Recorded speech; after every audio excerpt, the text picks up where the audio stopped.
peoples, what's up? Welcome to Shelf Stories, the channel that tells tales from games, books, and life. I am your host, Jason. Thank you so much for stopping by. This is a segment I'd like to call Show Some Love, where I take a couple of minutes and show some love to a part of the gaming community that could use it right about now. And that part is teachers. As I record this, it's August of 2020, and there's a lot going on. We've never had a back to school time like this with COVID, with openings and closings and what's going to happen. You know what? Speaking of that, I could have made the subject about a lot of things. I could have talked about parents. I could have talked about kids. I'm a parent myself. What's going to happen to my kid? Are they going to go to school? Are they going to stay home? The kids are like, am I going to see my friends? Am I going to fall behind? A lot of freak out going on. But I'm going to focus this one on the teachers. Wait a minute. I'm going to focus this one on the teachers. There you go. That one captures the mood a little bit better. Why teachers? Because they are on the front lines. They're the ones that have to go in there and be amongst that. Yep. Those walking petri dishes that we call children, they got to be in there. They got to educate. They got to figure this out. They got to keep clean. They got to keep safe, or they got to be online. There's just so much on the teacher's plate right now. And I'll be really honest with you guys. I think that as a community, as a society, we're not giving them enough love. Reading around, I see articles like this one that says, basically, just stop complaining, go back to work. Other people had to work, so you go to work too. That one kind of broke my heart. But this one, this next one, really made me want to make this video. So this comes from Florida. This is from the superintendent of the schools. Allow me to read this. I see the openings of schools as akin to a Navy SEALs operation. Just as the SEALs surmounted obstacles to bring Osama bin Laden into justice, so would the county school system find a way to provide parents a meaningful choice of in-person instruction or continued distance learning all at the same time. Teachers are not Navy SEALs. Oh my goodness. They're my friends. You can see some of my friends right there. These are not Navy SEALs. These people whose lives are not to be trifled with. These are people who are not trained for this stuff. So I just feel like I said, we need to show them a little bit of love. And here are 3 ways in which our society falls a little bit short and how we can improve upon that.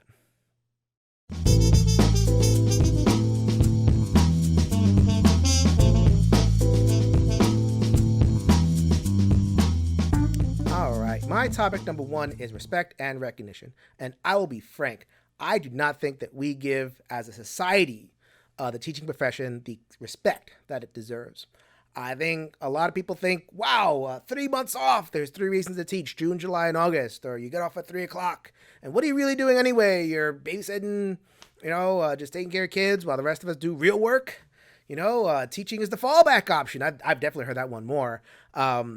If you can't hack it as a musician, as a scientist, as a business person, well, then go and just go into the warm confines where you don't have to work that hard, right? What do they say? He who can does, he who cannot teaches. A line uttered in a play by George Bernard Shaw, who was a noted eugenicist and generally crotchety guy.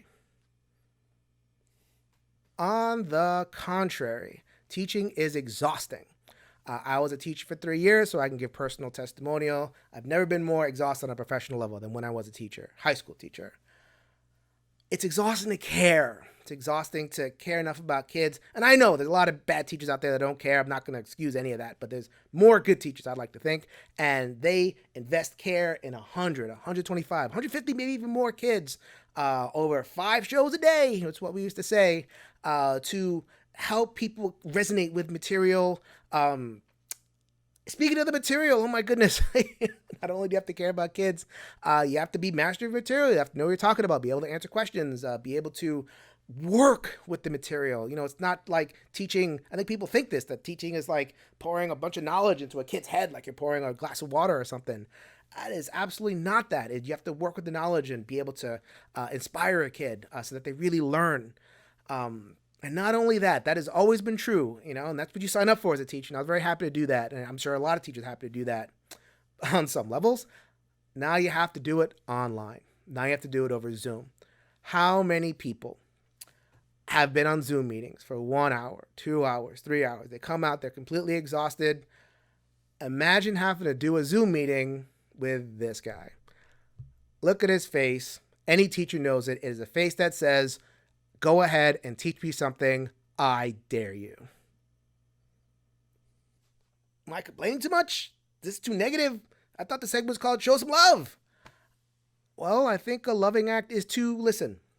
And if you listen to teachers nowadays, especially the good ones, and I know there's a lot of noise out there, the good ones want to go back, and the good ones want to teach their kids, and they want to, they just want that support, and they want to be recognized.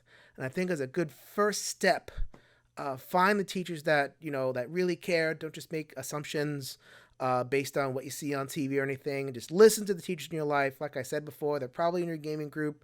They're probably just right there at hand. Just listen to what they got to say. And give them a little bit of recognition.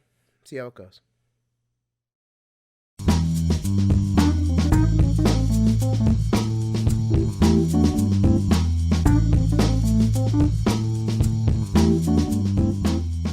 That brings me to point number 2. Speaking of listening to teachers, go ahead and ask one of them. They'll have a story or 2 or 3 or 5 or 50 of a time where they lacked the resources necessary to execute their lesson, whether they had to just completely go without and just do the best that they could, or they spent their own money. They spent their own money on art supplies or some kind of visual material or books. I saw this story a couple of years ago, and I just shrugged my shoulders and I said, I'm familiar with that one. So this was a young lady in Alabama who was thrilled to get the same exact textbook that Blake Shelton used when he was a kid. Now, I'm not saying Blake Shelton is old. He's 44 years old. I'm 43 years old. He ain't old. However, in book years, old. Matter of fact, I got a story for myself. Remember these guys? Ye old printer, copier, fax machine. You probably got a snazzy one, bigger, more buttons and all that. At your job site, go to your neighborhood school. They might be using that very machine. You pop it open and you get the toner cartridge. And so, you're a school, you make a lot of copies for your kids. Whenever you notice that the quality's starting to dip, you'd open it up and we would shake it.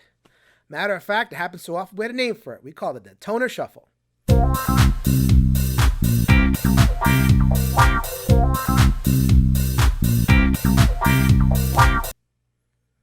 Then we look at each other and we would go, I doubt they're doing this at Goldman Sachs.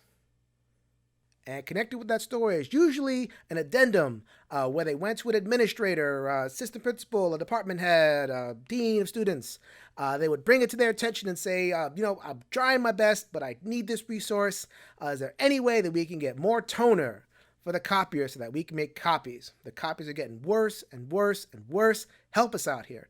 And do you know what the answer would be? That's right. Keep shaking. So now you're a teacher listening to this going, yep, those stories are true and they're kind of hilarious. And I'm supposed to go back into that building and keep the place clean too? I'm supposed to make sure that virus can't transmit as easily. I'm supposed to trust that the boys' bathroom will have soap for the first time in 5 years. I'm supposed to rely on heating and air conditioning system that is Blake Shelton's book years old. How am I going to do that?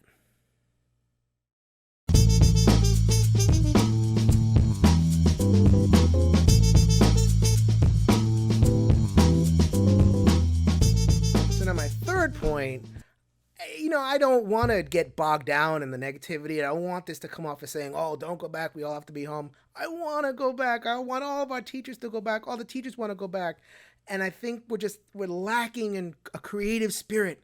I mean, we could do this, but I just feel like there's a lot of great ideas that are not hitting the mainstream. Why do we think of the school I just mentioned about, old buildings and old HVAC and everything? Why do we think of only the school building? Seems to me there's a lot of perfectly good offices. When's the last time that, a lot of these companies even had anybody in their offices? That looks like it would make a really good classroom, wouldn't it? Or maybe here's another idea. Why does school have to be indoors? I got this picture from a place in Italy that is trying school outside. That looks like a lot of fun. I liked that when I was a kid. There's another idea that I saw, place experimenting in East London, school in a tent. I could imagine having a big old circus tent, having a bunch of third graders running around. Not sure it's feasible. What are you going to do on rainy days? All that kind of stuff. but it's a creative solution. I think these things are worth a try. So then there's the issue of keeping kids socially distant. 6 feet apart or whatever it is, whether it's indoor or outdoor school. Class sizes were increasing here in America over the last couple of years, especially in certain schools. How do you do that when you only have so many teachers and you need to hire more staff? Well, I can think of a group of people who are ready to be called to the duty of helping out. There are more and more college kids that are taking gap years who are not going to college at all because they don't want the online experience. Also, they're doing school online and they would ordinarily have on campus jobs or work study, and they don't have the opportunity to do any of that while they're taking class from home. Maybe they could be counselors. Maybe they could be hired to connect one on one with kids because, just as I said before, teachers are already exhausted. They can't reach kids all the time on Zoom. You hear a lot of cases of people falling through the cracks. Maybe you can hire some of these kids to keep the young students from falling through the cracks. And to me, when I think of a parent who has to deal with their kid at home, I think of that. I live that. My wife lives that. And I can imagine a situation where we could put that together with that and try to solve some problems together. So are all of these wonderful silver bullet ideas? Absolutely not. These may be terrible ideas. They're just ideas that I heard, or saw or read or about. And I'm thinking, why don't we just try some or all or none or something? Just that we avoid the idea that we just send people into the building and we just try to do school the way that we've been doing school with minor adjustments. And the only real thing that we do is integrate, homeschooling and online teaching, which has its own problems in and of itself. So I guess I just want to encourage, and it goes back to that whole idea of number one, that recognition and that respect.